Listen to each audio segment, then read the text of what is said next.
Good afternoon, everybody. Today, the government of Libya announced the death of Muammar Qaddafi. This marks the end of a long and painful chapter for the people of Libya, who now have the opportunity to determine their own destiny in a new and democratic Libya. For 4 decades, the Qaddafi regime ruled the Libyan people with an iron fist. Basic human rights were denied. Innocent civilians were detained, beaten, and killed, and Libya's wealth was squandered.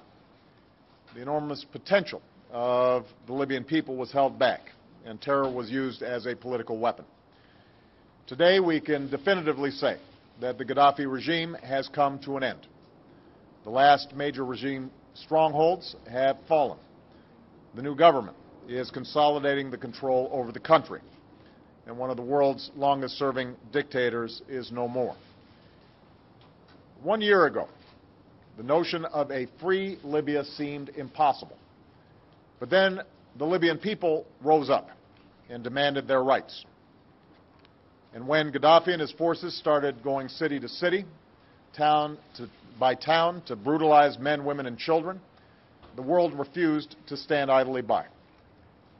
Faced with the potential of mass atrocities and a call for help from the Libyan people, the United States and our friends and allies stopped Gaddafi's forces in their tracks. A coalition that included the United States, NATO, and Arab nations persevered through the summer to protect Libyan civilians. And meanwhile, the courageous Libyan people fought for their own future and broke the back of the regime. So this is a momentous day in the history of Libya. The dark shadow of tyranny has been lifted, and with this enormous promise, the Libyan people now have a great responsibility to build an inclusive and tolerant and democratic Libya that stands as the ultimate rebuke to Gaddafi's dictatorship. We look forward to the announcement of the country's liberation, the quick formation of an interim government, and a stable transition to Libya's first free and fair elections.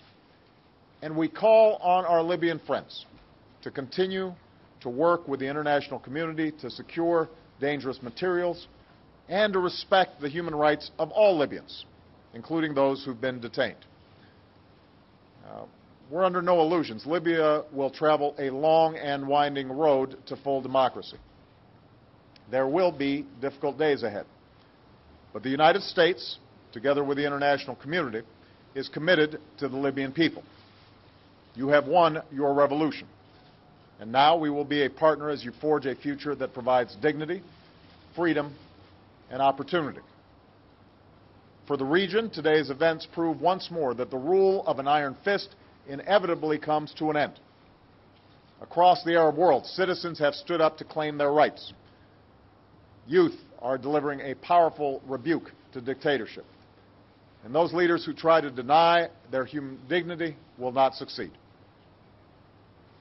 For us here in the United States, we are reminded today of all those Americans that we lost at the hands of Gaddafi's terror. Their families and friends are in our thoughts and in our prayers. We recall their bright smiles, their extraordinary lives, and their tragic deaths. We know that nothing can close the wound of their loss, but we stand together as one nation by their side. For nearly 8 months, many Americans have provided extraordinary service in support of our efforts to protect the Libyan people and to provide them with a chance to determine their own destiny. Our skilled diplomats have helped to lead an unprecedented global response. Our brave pilots have flown in Libya's skies. Our sailors have provided support off Libya's shores, and our leadership at NATO has helped guide our coalition. Without putting a single U.S. service member on the ground, we achieved our objectives, and our NATO mission will soon come to an end. This comes at a time when we see the strength of American leadership across the world. We've taken out al-Qaeda leaders, and we've put them on the path to defeat.